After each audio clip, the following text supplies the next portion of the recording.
Bismillahirrahmanirrahim. Assalamualaikum warahmatullahi wabarakatuh.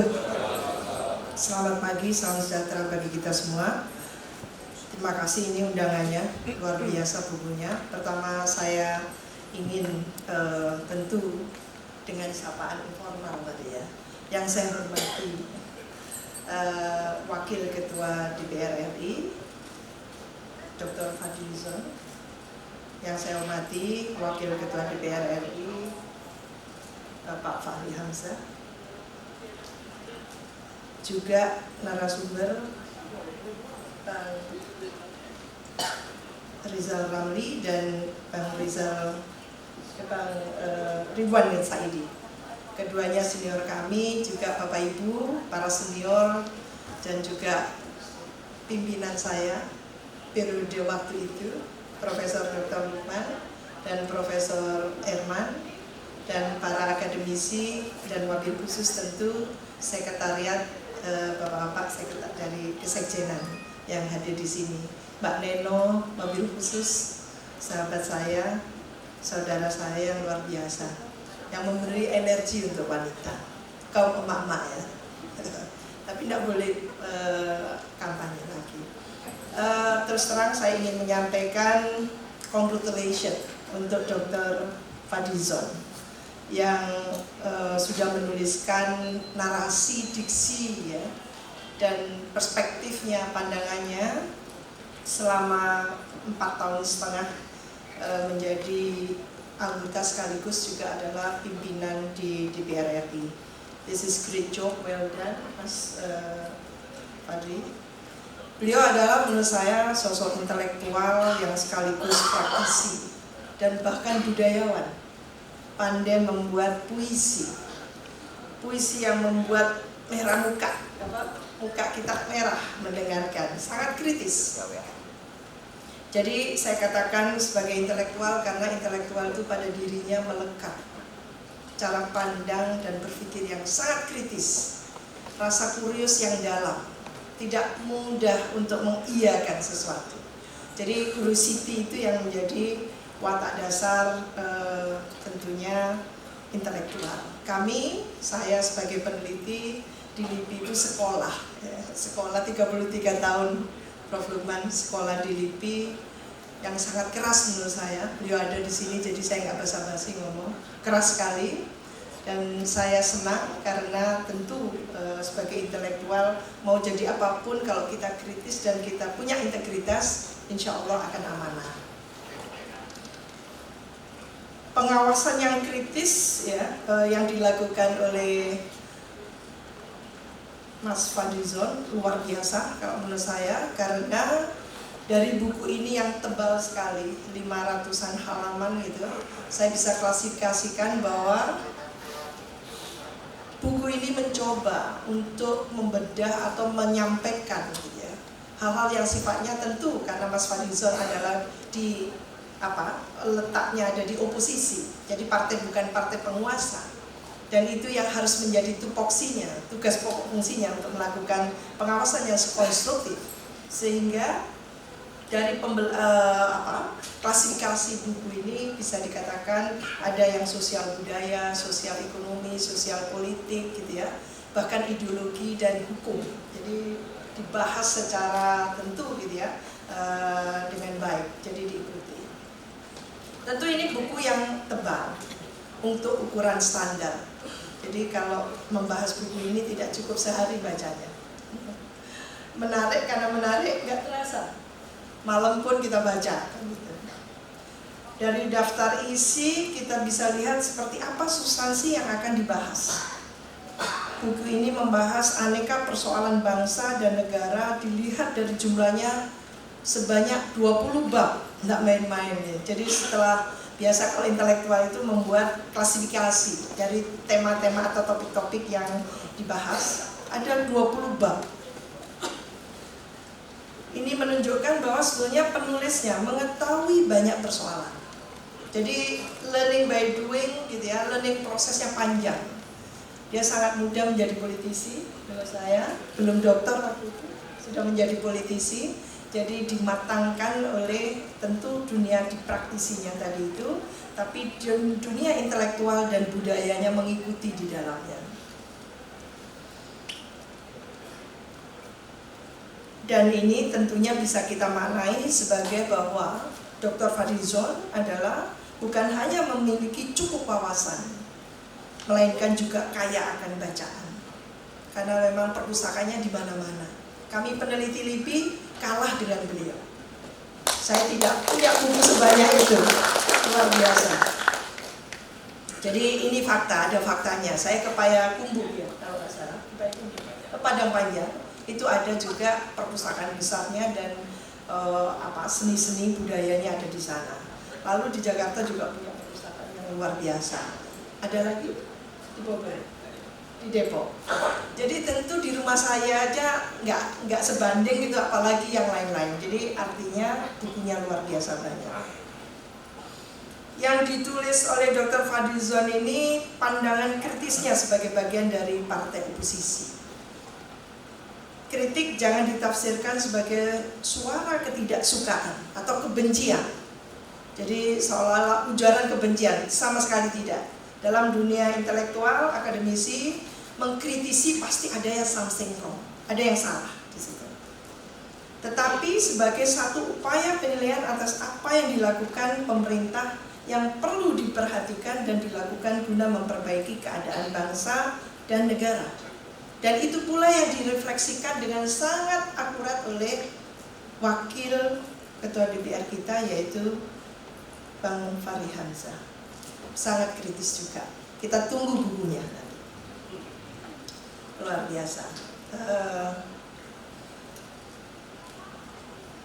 Setidaknya kritik hendaknya dibaca sebagai pandangan alternatif pemecahan masalah dari sudut pandang pihak yang berada di luar pemerintahan. Karena memang seperti itu.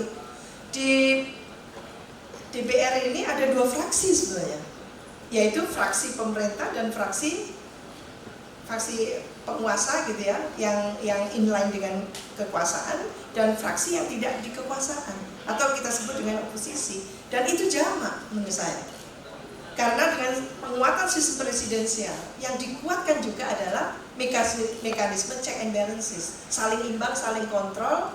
Dengan 3 tugas pokok fungsinya, DPR melakukan pengawasan secara konstruktif terhadap semua kebijakan pemerintah yang tentunya itu adalah eksekusi program.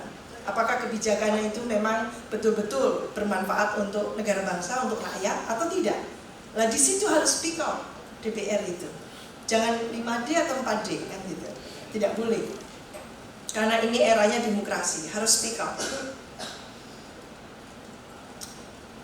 Melihat topik-topik yang dibahas ya, memang Mas Fadli dalam bukunya yang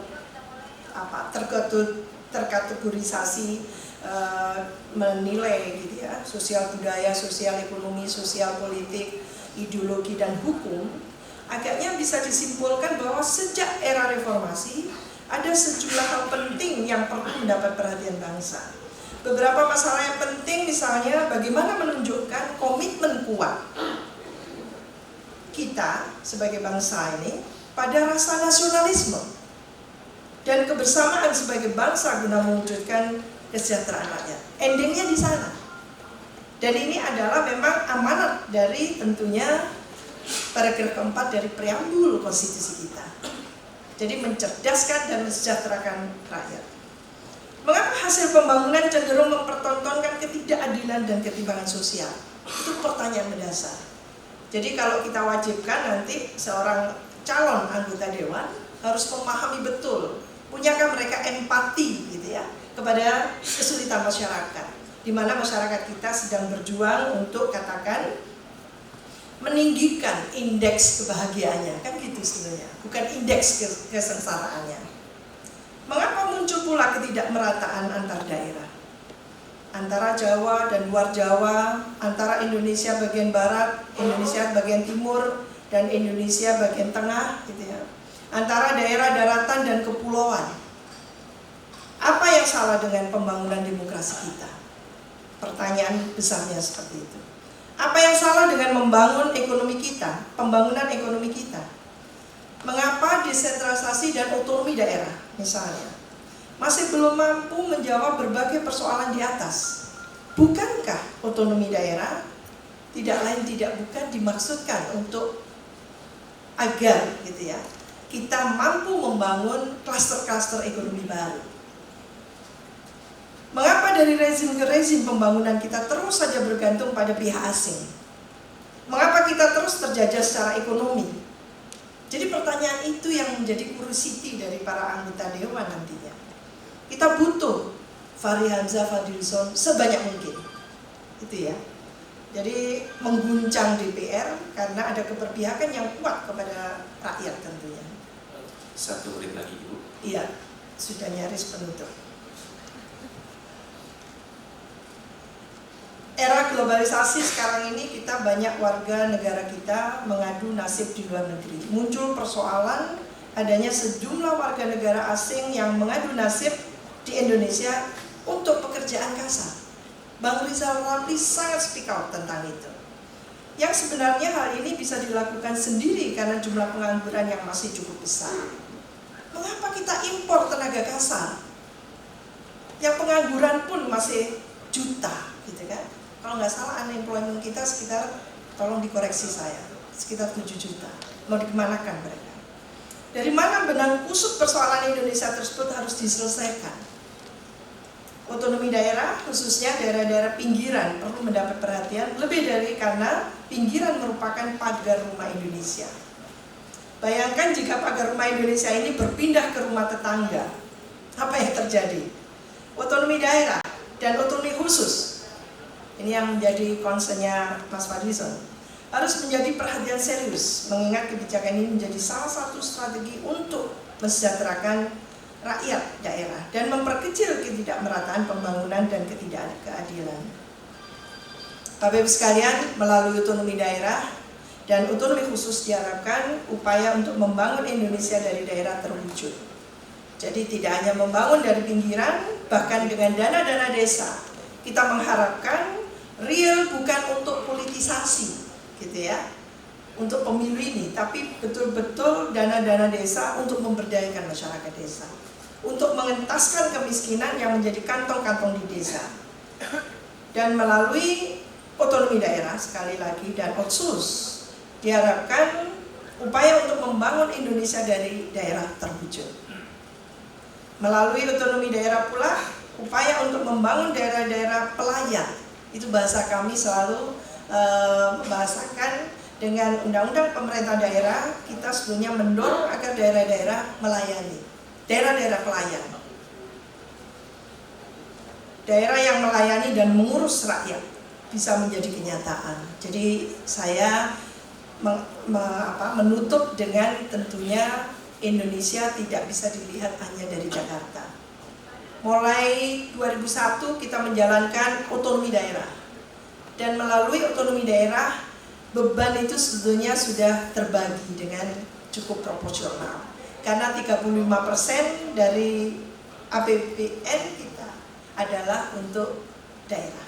Jadi urusan itu sudah didaerahkan, gitu ya. Daerah-daerah memiliki urusan yang menjadi kewenangannya. Nah, ini yang sebetulnya kita perlu memiliki pemimpin strong leader dengan strong leadership, sangat serius. Karena justru ketidakberhasilan praktek otonomi daerah akan mengancam disintegrasi. Ini yang harus kita pahami. Oleh karena itu kita punya kepentingan daerah-daerah berhasil dalam melaksanakan desentralisasi dan otonomi daerah. Terima kasih, mohon maaf kalau ada khilaf salah kata. Wassalamualaikum warahmatullahi wabarakatuh. Waalaikumsalam. Terima kasih Profesor Siti Zuhro, dan kita sudah dengarkan